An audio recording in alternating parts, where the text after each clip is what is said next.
and I just initialize things to 1, because you can always pick a sequence which is just one element.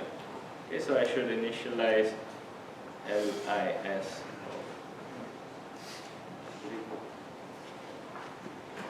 And this is it.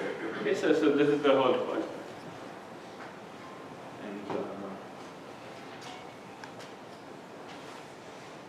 Okay, so I claim that this is correct.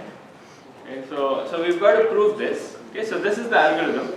So what you do is, if you want to find the longest increasing sequence starting with an index, you start at the next one and do a scan.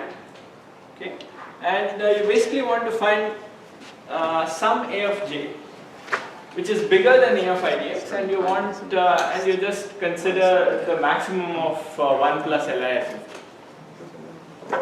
So is the algorithm clear? So let's see. So, and as I wrote it down, note that this is a recursive algorithm. Okay, so I'm assuming that these quantities have been computed recursively. Okay, and this one, this is just bad notation. I should actually have written it to be some local variable, and that's the one that I've updated. Okay, so let's. So this is not a recursive call.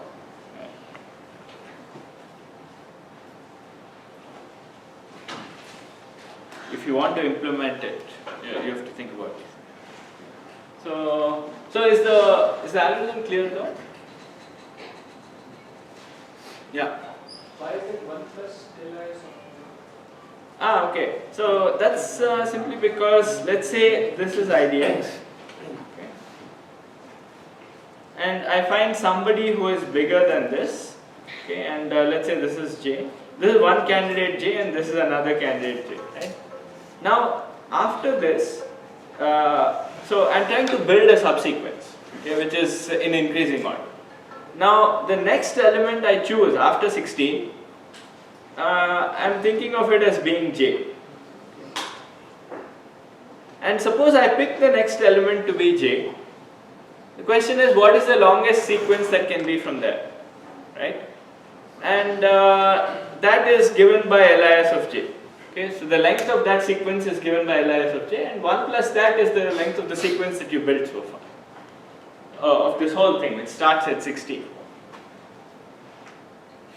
Okay, so this is actually a fairly simple thing. So if you think about it, it's and the key thing is, so yeah, okay, let's see why this works.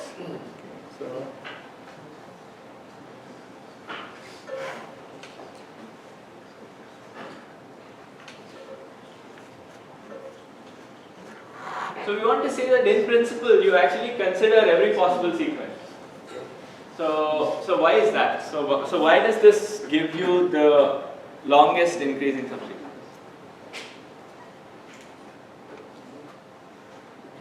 So even the proof, you can think of it as being doing index by index, right? So we want to show that this subroutine for computing LIS of IDX works for this index. And let's try to prove it. So how would you go about proving this? Yeah, so most proofs you want to prove by induction. So let's do this. But what should your inductive assumption be? You have the longest increasing subsequence for all indices greater than 5. Yeah, so that's a reasonable one. But does everyone see why something like this is reasonable? Could you repeat it? Yeah, so what he said was, assume that you have the answer for everything after IDX. Okay, so you are trying to prove the statement for a particular index. Assume the statement for everything on the right. Okay? And you want to show that that implies that you have the right thing for this index. And then it means by, so basically you can think of indices from the right as the numbers. Okay? And you are assuming for all numbers less than or equal to this, less than means on this side now, and then you are proving it for a particular. So that's how you should always formally think of mapping it to integers. Okay, so that's how you think about induction. Okay, so we assume that it's true for everything on the right. We want to prove for this number. Okay. All right. So let's. Okay. So how do you show this? So I know that for every number on the right, I have correctly computed the length of the longest increasing sequence starting at that. Okay. So how would you use that to show that I'm computing the right number for this? Yeah. We just observe that we're adding the highest or the maximum of all the ones on the right to whatever. Yeah. So basically, so what he's saying is, you take the longest increasing sequence, the optimal answer. Okay. So this is one a very important way of thinking about reasoning about algorithms. Okay. So you start off saying, okay, consider the true answer, and you prove that your algorithm actually considers that true answer. Okay. So suppose the actual increasing subsequence is this, and this, let's say. And you want to prove that your algorithm actually does something that's equal to that. Okay. So the answer that you output is at least the length of that sequence. Okay. And that happens to be true in this case. Okay. So this is an important way of analysis. We'll see another example of this shortly. But you start off with assuming, oh, okay, so suppose this were the optimum, and I'm going to do at least as well as the optimum, so I should be the optimum. Okay, so that's how you reason about these things. Okay, so let's look at the true optimum. It's this, and this. Okay. So I'm assuming I know it only for the purpose of analysis. Okay, and so this starts off here at IDX. The next number is 21 in this optimum, right? So when I run through my algorithm and when I am at j equals 21, okay, the claim is that I actually see, the answer that we compute in this step is at least the value of the optimum. And in this case it's quite clear because I have assumed by induction that for 21 the answer is actually correctly. Okay. So here the LIS value is actually 2. Okay. And so when I do 1 plus 2, the answer that I compute for this is 3. And 3 is at least the value of this longest increasing sequence. Okay. So this is the proof. Okay, so it's by induction. So proof is by induction, and the statement is you number indices from we think of numbers from the right, and you assume that LIS of I is computed correctly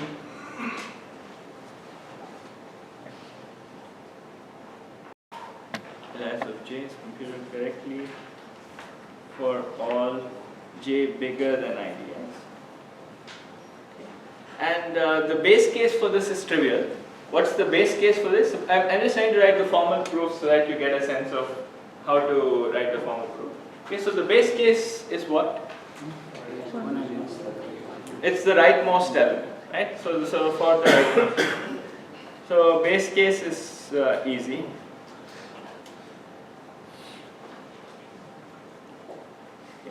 And now you basically consider some index I.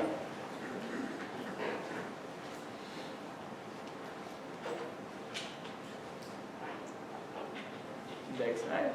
And we are saying, look at the optimal sequence starting at I. Okay, so look at consider the longest sequence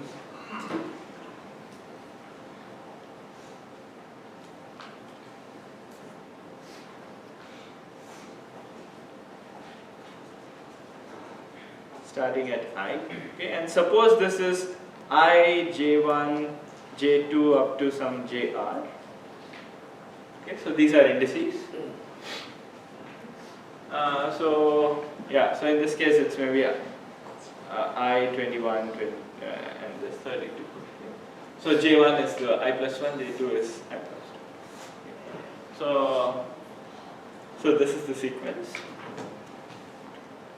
Here we are saying that in the, so if you look at the algorithm, it will consider J1 as a possibility.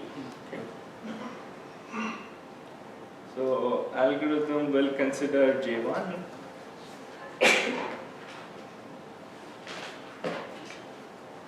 And in this step, the value you compute is at least R plus 1.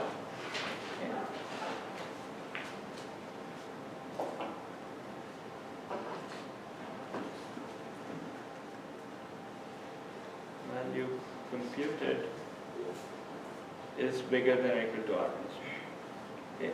So note that I am assuming that R plus 1 is the length of the longest increasing sequence, right? So that's what this statement means. So because it's J1 through JR.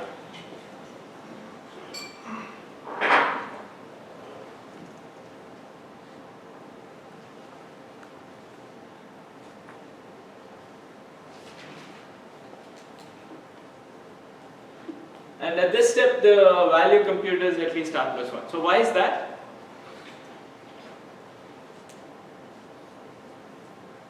So I said that algorithm will consider J1, and at J1, the value I'm saying is at least R plus 1.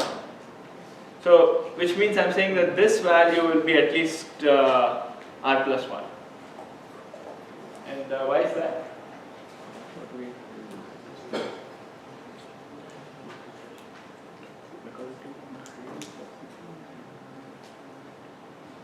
So what is our assumption here? So we are trying to argue for this index by assuming everything on the right is correct, right? So why should this value be at least R?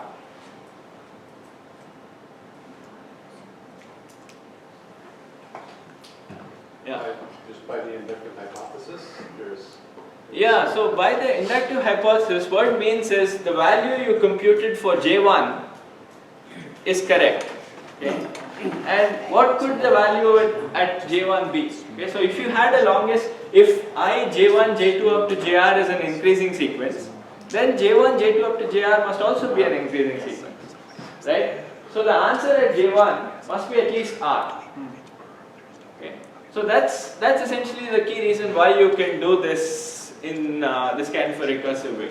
Basically, you are saying that the optimal sequence for J1, starting at J1, can only be bigger than or equal to this thing, right? Because it doesn't matter what was to the left. Okay, so that's essentially the reason why we are doing it this way. Okay. So if you think about it a little bit, so you should ask yourself why we started off doing this thing of starting at some position. Because the reason is that what's before that position doesn't really matter. Okay, so that's the reason we are trying to do this. And so the value at, so this is because LIS of J1 is bigger than or equal to R. And that's it. Okay, so in this case the value will be at least R plus 1. And because this is the optimum, you can't be bigger than this. Yeah. So when will that be greater than R plus 1? You mean strictly bigger than? Yeah. Yeah, it will never be. I mean, if this is actually the true answer, then it will never be. Yeah. So, yeah. But for the sake of the proof, we don't care, right? So we are just saying it's bigger than or equal to whatever you've done. So, yeah. Shouldn't it be less than or equal to, not bigger than equal to? Because or it will never be greater than R plus 1. It will always be less than R, right? Yeah, so if you want, you could write equality here. Okay, so you could say that this is actually equal to R plus 1. Yeah, because there are only R plus 1 elements. It can never be greater than Yeah. So no, that's fine. I'm just so you're right in that you are considering the optimum, so it cannot be bigger than r plus 1. Yeah. So it's true. If you find it more convenient, you should think of these as equal to r plus 1. Why was it greater than r plus 1? So the reason I wrote bigger than or equal to is because mentally the way I like to think about it is I don't want to think of it as the optimum solution. So I want to think of consider any possible sequence. And I want to say that I'm going to be bigger than or equal to this sequence length. Okay. And so in particular this means that I will be the optimum, right? So that's another way to think about it. Okay. So what I'm saying is, suppose you want to show that something is optimum. Okay. Some solution you found is optimum. Okay. One way to say this is, look at the true optimum solution, and I'm going to be equal to this guy. Okay. The other thing could be, look at any other solution in the world, I'm going to be bigger than or equal to this guy. Okay. So which means that I will actually be the optimum, right? So sometimes it's better to think about this, sometimes it's better to think about the other one. Okay, so I was originally thinking about that. So yeah, it doesn't matter. I mean, if it helps you, just think of this as equal to. Okay, so yeah, so you can think about it for a little bit and you will realize. So any other questions? So that's a good question. Yeah. It feels like there's an implied assumption there that the thing at J1 is bigger than the thing at I. Is that? Yes. So this, I'm saying consider an increasing sequence starting at I, right?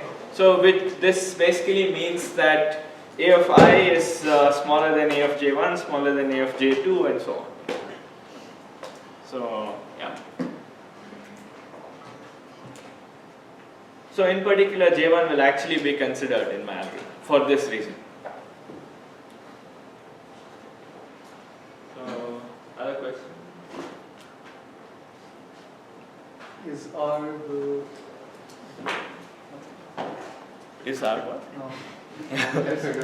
Yeah. Think of R as Subsequence for J.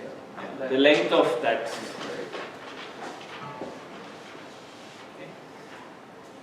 Okay, so this is basically the proof. And before we go on, so before we go to can we do faster, what's the running time of this algorithm?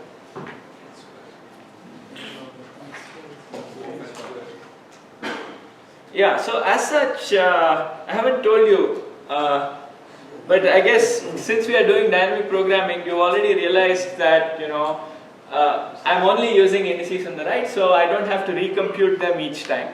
I can always I can store those numbers. Okay, so in particular, when I am at J, when I am at this I can assume that LIS of J for J bigger than I is already computed and stored somewhere. So this I am assuming. And so what am I doing for every I? I'm doing a pass for all indices afterwards, right? So for a fixed I, how long does this take? Yeah, it takes n minus I steps, right? So there are n numbers total, and I is here, and n minus I is left over. Okay. So, and for each one, I'm doing some check. Okay. So here there are. This takes the n minus I iterations. Okay. And each iteration takes how long?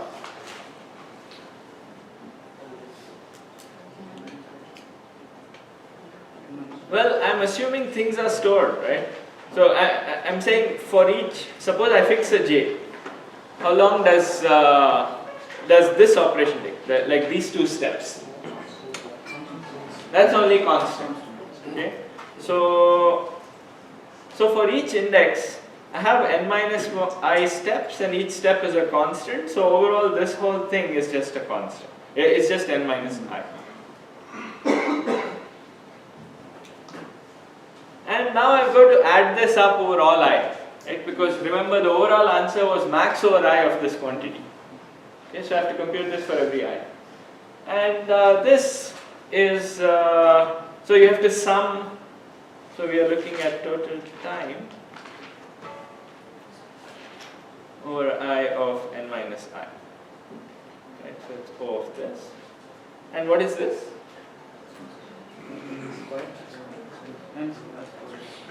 Yeah, so this is O of n squared. So summing n minus I is the same as summing I, and we know that that is n times n minus I. So this is n squared. So everybody see the running time? So, yeah, it's very simple. So every step you just take n minus I. Okay, so great. So now the question is, can you do faster than n squared? Yeah. I was wondering why the if statement in the previous slide was a constant. Wasn't there a recursion in the second one? Yeah, so this is where I'm saying that suppose you do dynamic programming and you store all the numbers. Okay, so Beyond you were this. telling about the dynamic programming. Yeah. Wasn't Yeah, so you just want to assume that you've already stored all this. Okay. So formally, I should say that you start computing this LIS of IDX from the right. Okay. So I just wrote, this algorithm is for one single value of IDX. And you have to start this from the right and move to the left. Yeah. So here we're interested only in the length, not the actual subsequence. Yes. You can always keep track of this. Actually, why? From the length, I think once you have all the lengths, you can go back and find the subsequence. But how do you go back? You can go back to the same spot, like if your number 6, after 6 you just put 5 or something. Yeah, but then you have to go through the whole algorithm again, right? No, you just have to go through your lengths again. Yeah. Okay. So that's one way of doing it. So does everyone see how you can actually find the sequence from this? Or rather, let's, this is a simple exercise, so let's go through. So any other suggestions for how you find this? So one suggestion is you compute these LIS values, then go through the table. Okay, so very similar to the algorithm. You look at the maximum guy, so you know that the right sequence starts here. Okay. And then you see what then you scan from there. Okay. Find someone who is greater than this A of IDX, who has a value equal to the answer minus 1. Okay, so if the answer was 4 for this, then find someone who was 3, and so on. Okay, and then recursively do it. But an easier thing to do is when you are doing this, keep track of an extra array, which basically tells you where to go next. Okay, so it basically, like when you are actually updating this, if you change the value, you can actually just keep track of what the next thing is. Okay, so that's another way. Okay, so this is, it's a good thing to think about these things. Okay.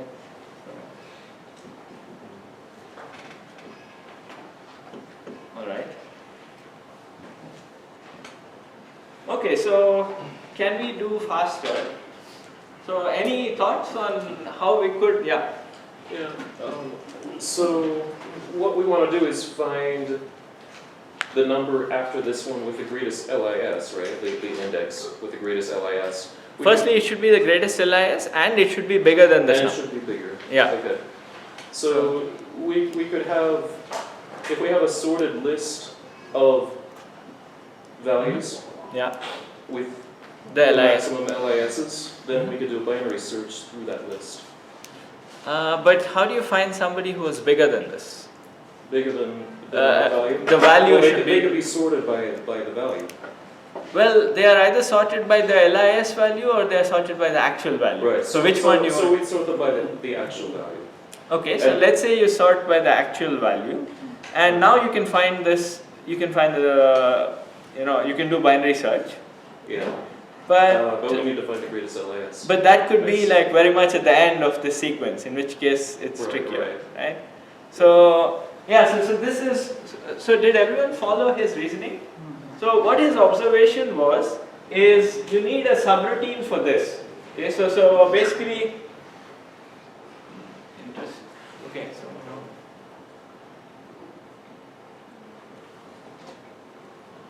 so you need a subroutine for this problem.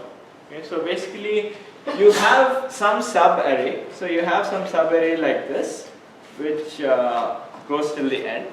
And what you want to do is, you want to find an index that has a of I bigger than some x. Okay, so suppose I'm computing the value for LIS of this. Suppose IDX is this.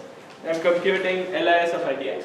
Then I'm basically interested in this subarray, and I want some index where a of I is bigger than x. Okay, so x is 5 now, and I want the maximum value for this LIS of I.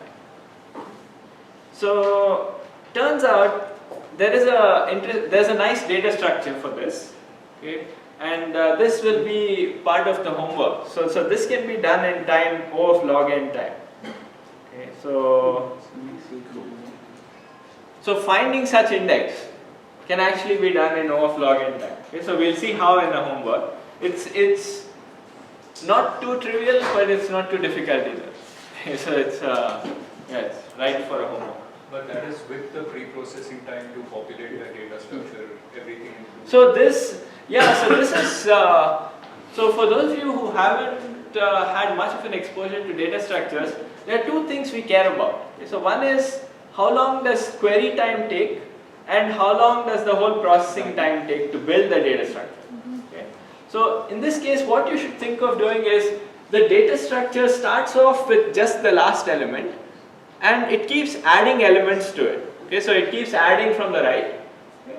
So you should really care about what is the addition time at every step, and what's the query time. So in some sense, that's the thing. Okay, so we'll both of them turn out to be O of log n. So overall, turns out you can do this in O of n log n. So this will be this will be homework too. So if you want, you can start thinking about it now. Yeah. How do you break ties in this? How do we what? You have multiple subarrays with.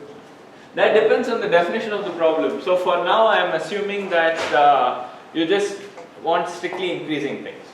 No, but with this subroutine of A and B, with the given x equal to 5, you still have two subarrays of length 3 which satisfy both those conditions. One that starts. Yes. But in this case, either is fine, right? So you store both of these. you don't have to store both. So that's the thing. So you should be able to recover one of them quickly. Okay. No, but when you move forward or move backward. Yeah, so note that for the answer you don't care, right? So for computing LIS itself, you don't care if you found one sequence of length 4 or some different sequence of length 4. Okay? So the question was, how do you break ties when you are finding the longest array? Okay, so there could be like 10 different arrays of size 4. Okay? And the point is, we don't care. So you just have to quickly be able to get one of them. So you'll think about this when you do this. So other questions?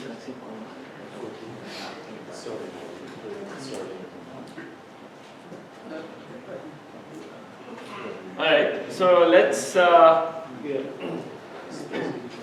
go on. Okay, so let's again quickly recap. Okay, so this was one interesting example of dynamic programming.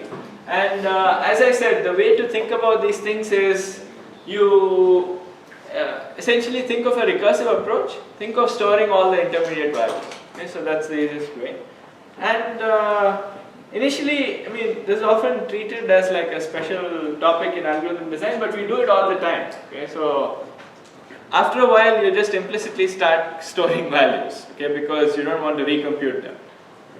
So it's a common technique, people use it. I mean, when you see the shortest path algorithms in graphs and so on, we'll keep using the same kind of idea.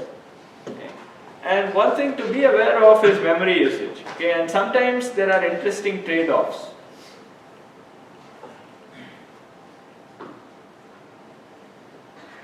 Okay, so sometimes by storing a little bit more, you can actually compute things faster. Okay, so there is this time-space trade-off that keeps happening. Okay. So this again, we'll see some examples in homework. Okay, so and so next I want to consider a slightly different example. This will also motivate this other topic that I want to cover. Okay, so let's look at this simple puzzle type problem. Okay, so something that actually you encounter every day. Okay, so we have a bunch of coin denominations. Okay, so we have, let's say, 50-cent coins, 25-cent coins, and so on. Okay. And the question is, so I want to generate change for a certain amount of money. So let's say I want to generate change for 72 cents. And I want to use the fewest number of coins. Okay, so I don't want to give out too many coins. So how does one do this? Like suppose I want to give 72. So what could be a reasonable algorithmic procedure to do this? Biggest denomination we will use. Yeah, so this is the most natural one, right? You just see, okay, I want to produce 72. Okay, and okay, I'll start off by giving 15, and I'll see what's left over. Okay, and then continue this process. Okay. So this is what everybody would do, right? Hopefully, in real life. Okay, so this is fine. Okay, so this sort of an algorithm is actually what's called a greedy algorithm. Okay, so at every step you want to make the most progress that is possible at this step. Okay, so in this case, the algorithm formally would be, as long as the balance you want to give out is bigger than 0. Okay, so you start off with balance equals 72. As long as the balance is bigger than 0, you add the coin of largest value that is smaller than the balance. Okay, smaller than or equal to the balance. At some point, the balance will become 0. Okay, so at least for this set of coins. Okay, so this is the question we want to answer. Okay, so firstly, we want to say, is this algorithm correct? No. And is this algorithm always correct? No, not always. Yeah. So what we'll see today is, so what does it mean for this algorithm to be correct? It can compute. We have like we can Yeah, find so- denominations which will be there. Yeah, so firstly, you want two things, right? One is, you wanted to find a feasible solution. So, you wanted to find some set of things that will actually add up to 72.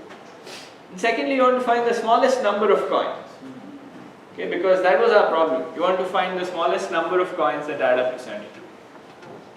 Okay. So, in this case, both happen to be true. Okay. So it's, I won't do it, but you can convince yourself. Okay, so that if you have this sort of coins, then in fact, firstly, you can write 72 using this, and it's the minimum possible coin.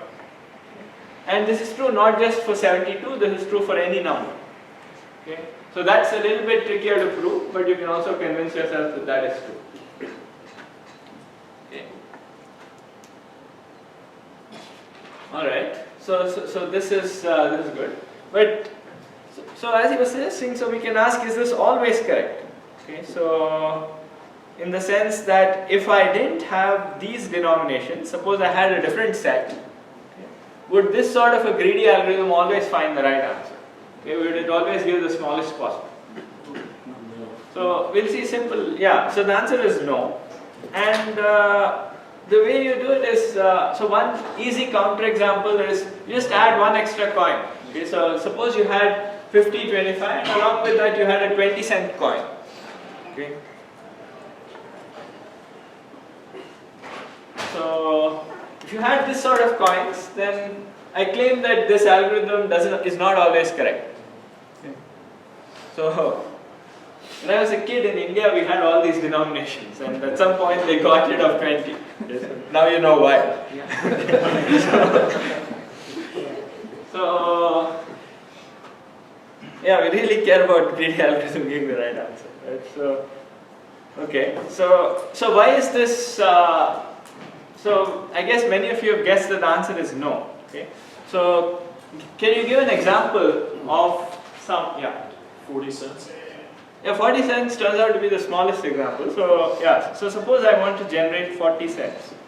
Okay, so what would this greedy algorithm do? 20, 25, 95. So it picks the largest thing less than 40, right, which is 25. And you try to say, oh, okay, so I'll write it as 25 plus 15. And okay, now I'll try to break down 15. So 15 has 10 plus 5. So it uses 3 coins. While the best way is, of course, to use just 2 coins of 20. Right? So best way is 2 coins of 20.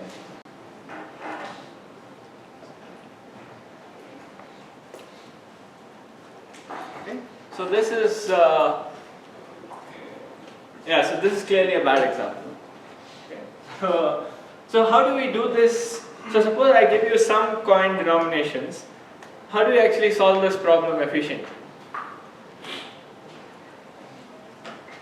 So any thoughts?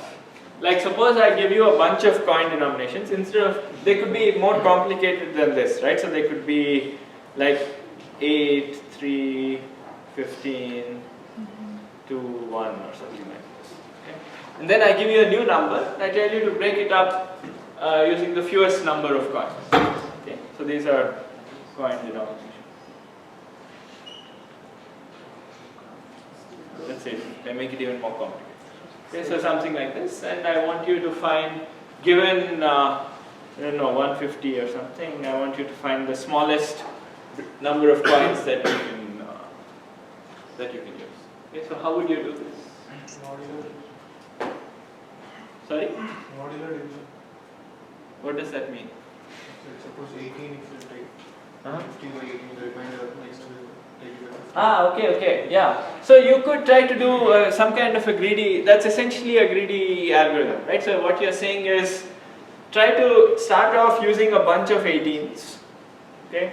And how many you use, you can just find out by dividing 150 by 18, take the quotient, okay? And you have the remainder, and then you try to fill the remainder with the rest of the stuff. Okay, so that's a reasonable way to do it, yeah.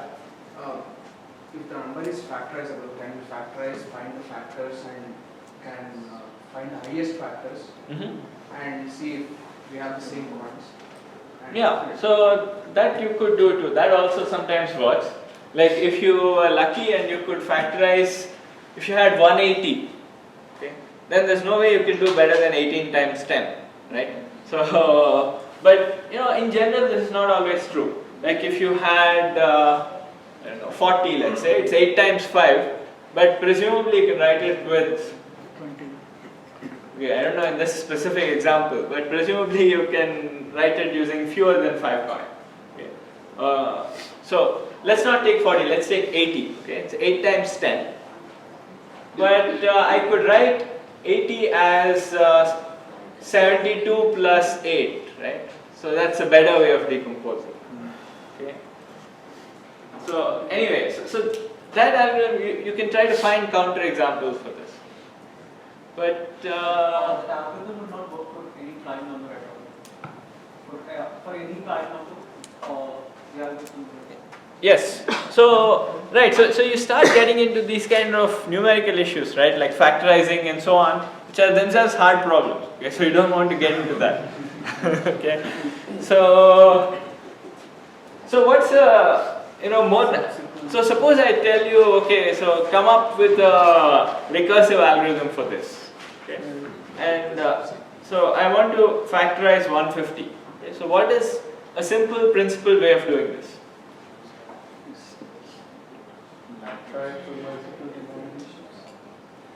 Yeah, The so same, like similar to the subsequent. so what you can do is, you're right, it's very similar, it's in some sense similar to the subsequence thing, that, okay, so I can try all possible denominations, right, so I can try 18, 15 and so on. Try to say, suppose I use 118, okay, and now I'm left over with some change. What's the fewest number of coins that I could use there? So that's one thing you could try. Okay, so one way to, let's say I call this, let's say min change or something.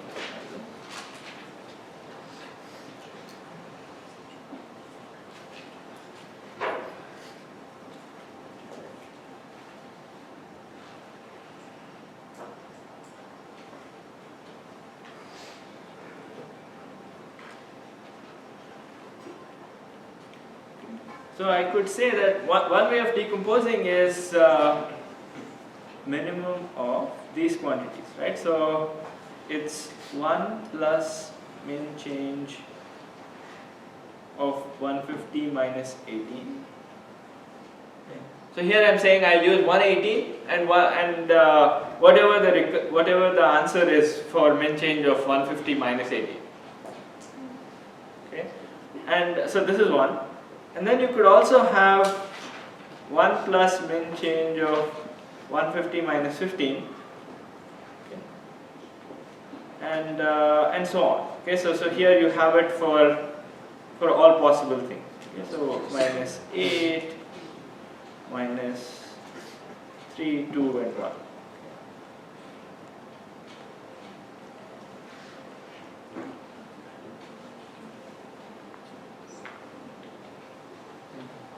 Okay. Now I'm claiming that the minimum ways, I mean the minimum representation for 150 is one of these possibilities, right? Because I've got to use one of these coins, and suppose I commit to using at least 118, then that's the best way of doing this, and so forth. So this algorithm is guaranteed to produce the right answer, right? So why is that? We considered all the Yeah, you essentially consider all the possibilities, right? Because you can say, look at the optimal decomposition. It has to use some coins. So let's start with one of these coins. Let's say it used 15. And then that answer will be considered here. Okay, so that value will be considered. Okay, so that's the proof for why this works. And the thing here is, okay, so how long does this take? Okay. So assume that again you do dynamic programming. Okay, so note that you recursively call this only for things smaller than 150. Right? So you are assuming that you've computed the right answer for everything up to 150. And then you are doing a bunch of these steps. So how long does each of these steps take? constant. Assuming you already computed. Constant. It's constant because you don't have to recursively do this. You've already computed the values for things smaller than 1. And so this is essentially just 6 different steps, and you take the min of these. So computing it for any number essentially takes a constant time, assuming you've computed for things smaller. So what's the overall running time? So if I, instead of this, if I had n, yeah, it's O of n time, right? Because you actually want the value for all numbers smaller than n, and for each new number you take a constant time. So this is O of n time and O of n memory.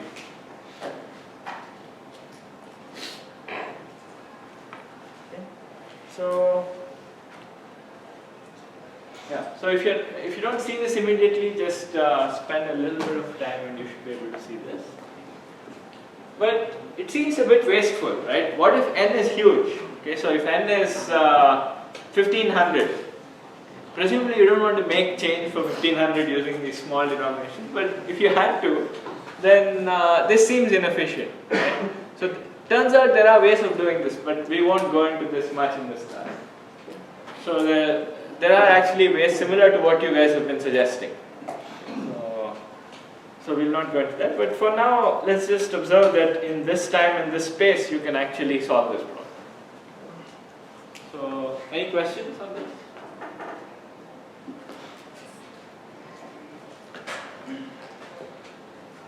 Yeah.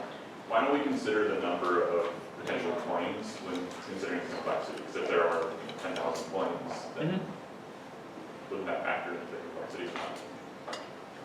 Yes, you mean instead of 6 possible choices, if you had d different denominations?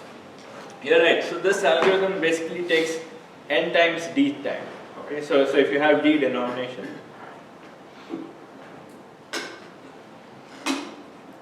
then this takes exactly n times d time, because computing each one takes roughly O of d. So, other questions?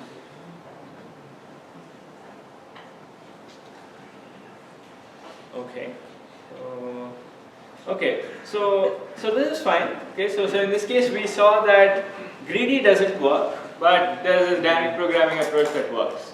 Okay. So I want to next talk a little bit more about greedy algorithms. Okay, so we saw this implicitly in this example, but the main idea behind greedy was at every step you're trying to maximize your benefit. Okay. So when we had to make change for a certain number, what we are saying is try to use the largest coin so that you have the smallest amount left over. Hopefully you can do something good with that. Okay. So that's usually the mantra of greedy algorithm. Okay. So at every step you have a bunch of options. You pick the best one at this time step. You hope that leads you to a good solution. Okay.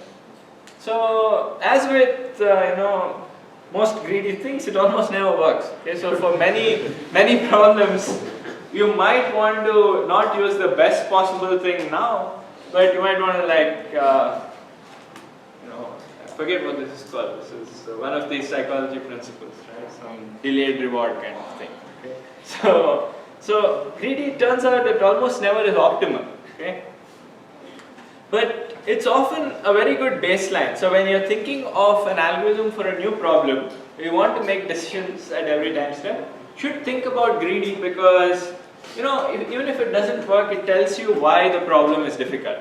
Okay, so it suggests other methods often. Okay.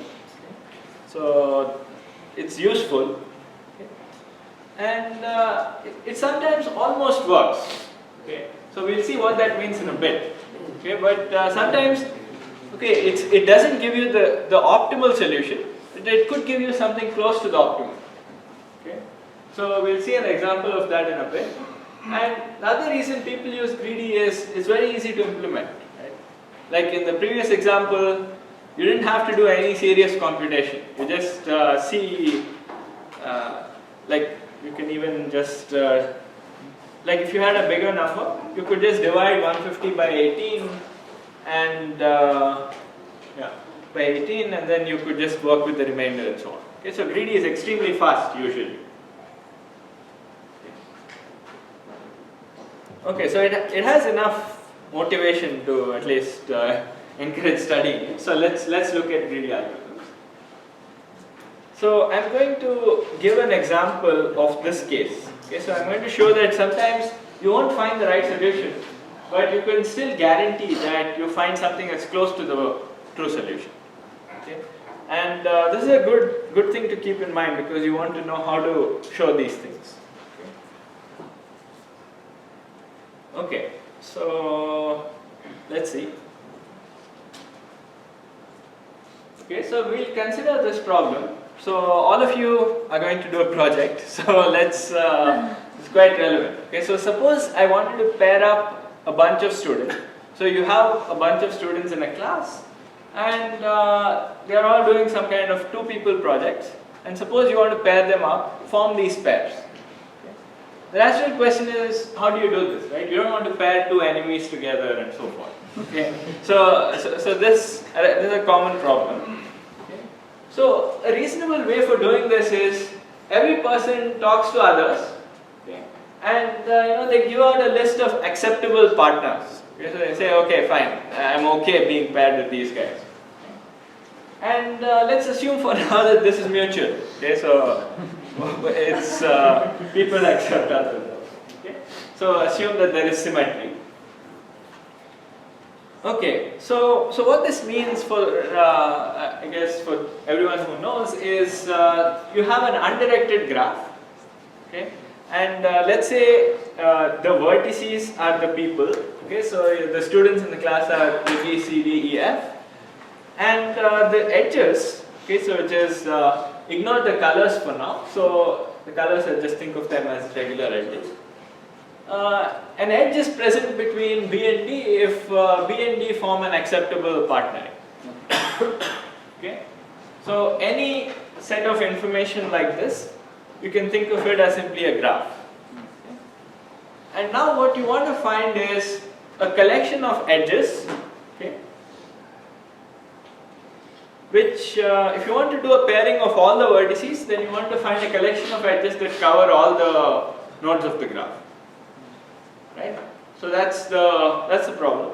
But in general, maybe that's not possible. So let's say your goal is form as many pairs as possible. Okay, so this will be our goal. So you are given a bunch of acceptable partners lists. Okay, so which means you are essentially given an undirected graph, and you want to find, you want to form as many pairs as possible. So note that you have the obvious constraints. Every person should be in at most one pairing, and you want to pair as many people as possible. Okay, so what would be a reasonable algorithm for this? Okay, so let's say I'm a very lazy instructor. Okay, so I just have, so I have this bunch of vertices, and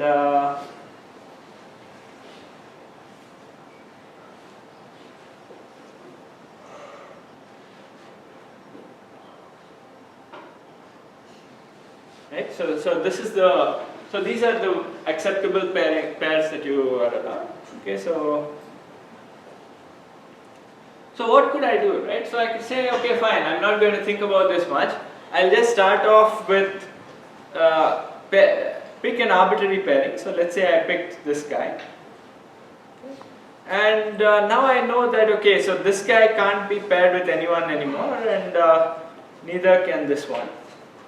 So these two cannot be paired because all their potential partners are taken, right? And so the graph I have left is just these two vertices, and luckily they have an edge, so I can just pair them up. Okay. So this is what one could call a lazy instructor, right? So you just find any acceptable pair, throw away those guys, and then work on the remaining problem. So this is a natural divide and conquer type strategy. This is extremely fast to do, right? Because I don't have to think about whether I'm making a right choice, whether I'm affecting any other potential pairable people and so on. So this is the natural greedy algorithm. So as long as there exists an acceptable pair, you form this pair and remove those two nodes and recurse. So is the greedy algorithm clear? Okay. Okay, so now the question is this algorithm optimal? Like, does it find the maximum possible number of pairs? So everybody see why? So this same example, right? So here I formed two things and I can't form any more pairs. Okay. While in this previous figure we saw three different edges which are actually better than these two. Okay. So greedy is not great. Okay, so this algorithm is not optimal. Oh, okay, so I have a nicer example. So you can form BC and EF, and then you can't form any more. Okay, but now if you instead had A, B, C, D, and EF, then it's actually it has strictly more pairs. Okay, and this actually ended up pairing everybody in the class, which is what you would really like. So okay, so now I want to show you that greedy is not optimal, but it's okay. Okay, so it's not too bad. And in what sense?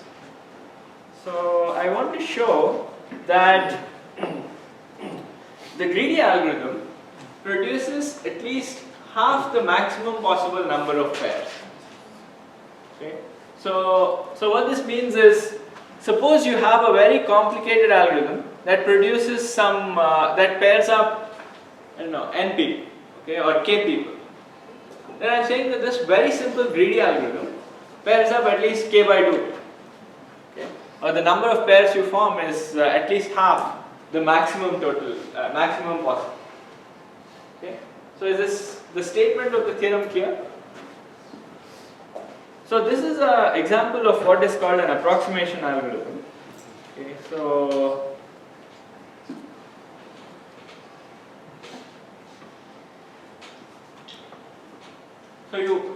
you don't want to actually find the optimum, but you want to prove that this simple algorithm gives at least half the maximum possible.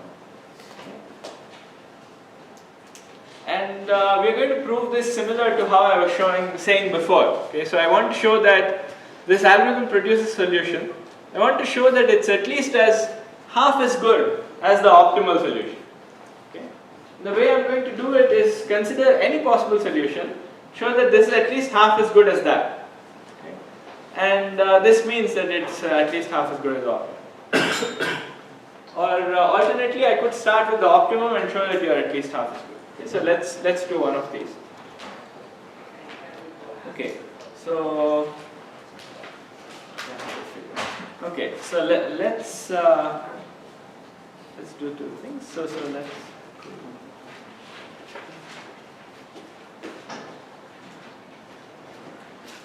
So what do we want to compare, right? So on the one hand, you have the optimum solution, right, which you don't know, but you know it's some pairing. Right, so let's look at opt solution. And so this is your universe, and let's say the opt solution has these pairs. Okay. And suppose it has k pairs.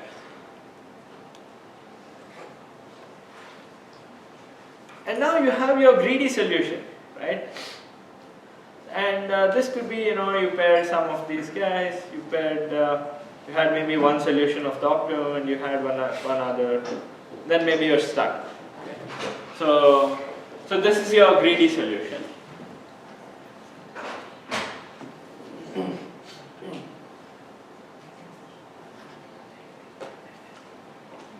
We want to say that this has at least k by 2 pairs. Okay. So we are saying that if there is a solution which has k pairs, then there is something here which has at least k by 2. So how do you imagine starting this off? So how would you start proving something of this kind? Start by taking an edge. So that's what the greedy does, right? But what do we know about the solution to the greedy problem? Yeah. I mean, assume worst case every time we pick an edge and then cancel out. But so what can you say about it? Well, for every one that I don't know what steps we're looking to take here, but for every one edge that we make, we're canceling out at most 2 optimal solutions. You could, yeah. So that's actually one way of showing this. So what you say is. Okay, so for any edge, so what he's proposing is, I mean, how does the greedy work? So you essentially pick some edge in the graph, okay, and what this means is you throw away 2 vertices. Right? Now these 2 vertices could be part of at most 2 edges in the optimal solution. So now you go back to this optimal solution and you cancel out these 2 pairs. And continue doing this, right? So now what you can argue is, if there are any more edges left in the optimum solution, then those are possible candidates for this, right? Because the greedy algorithm could have picked these guys. Okay? So I guess for those who didn't quite catch that is a valid argument. Okay, but what it relies on is the fact that once the greedy procedure ends, there are no more edges in the graph.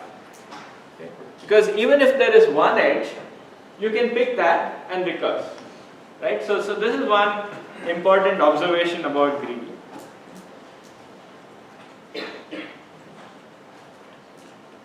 When greedy ends,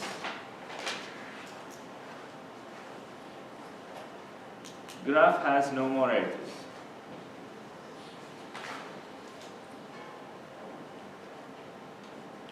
Okay, so like in this case, in this example, like if you did this right thing, okay, so you picked this, you picked this.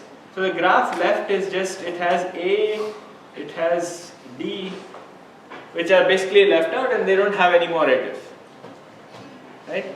So that's how greedy always terminates. Okay, so when greedy terminates,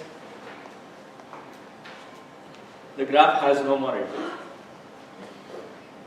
So I claim that, so what he's saying is that this observation is essentially shows that you picked at least k by 2 pairs. Okay. The reason is, so picking of any edge by greedy cancels out at least 2 of the edges in this optimal solution. Okay. So imagine you didn't have any graph apart from just this optimum. Okay. And then you're saying that, oh, okay, so I have these optimum pairs, and every time I destroy 2 of them, and as long as I haven't covered everyone, I know that the original graph has these edges, right? So if these are remaining, these were also there in the original graph. Okay, so I could have picked those. Okay. And the original graph had other things, so I might not pick exactly these, but I might pick other stuff. But they are still a possibility. Okay. So this is one way of showing that you will at least get k by 2. Okay. So I had a slightly different proof in mind, but it's based on the same observation. Okay, so I wanted to say that, actually does anyone have questions about that solution? Because it's always nicer to get an answer from the class and finish that rather than do my own source. So does everyone follow this argument? So basically what this is saying is, so at every time step, look at the greedy solution. What is it doing? It's basically picking some edge that's left in the graph. Okay? It's removing those 2 vertices and all the edges connected to them, and it's recursing on the rest of the graph. Now I want to think about this algorithm relative to the optimal solution. Okay, so let's say I know that the original graph had all the edges in the optimal solution, and it had more. Right? So I want to say that whenever the greedy algorithm did some step, it's actually killing only 2 of the possible edges. And so now you remove those. The remaining graph that you have is a superset of this remaining edges in the optimal solution. Okay. And so now the greedy algorithm could in principle pick one of these. So this graph is non-empty. So it has at least one edge. And now you can pick that edge. So maybe you pick this guy, and then you will kill these 2. Okay. So let's say you pick this edge, you kill these 2. And then you know that the remaining graph has at least 2 edges in fact. And you pick something, and then you might kill these 2 again. Okay. But you know that every time you only kill 2 guys. Right? So you have at least k by 2. Okay. So that's the proof. Okay. So that's... for those of you, I guess you can just think about it for a bit, and you will see that this is a valid proof. Yeah.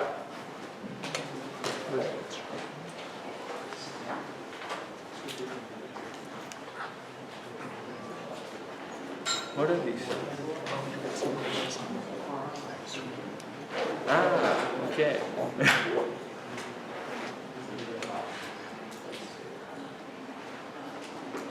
We can answer these later, I think. So, I see, he's asking now. Oh, okay. So, this is actually more advanced than I thought. Okay, so apparently people can ask questions on the live stream. So, somebody says, time should be quadratic time. Time for what? Okay, never mind. Okay, I think this is done better offline. So Yeah, I think I'll handle this later because it's because he has to type and I have to answer and he has to be listening. So there are 3 points of failure. So okay, so this is so this is a proof, and so that's just a review of the greedy algorithm. This is what we did, and next time we're going to see these. Okay, so let's bring.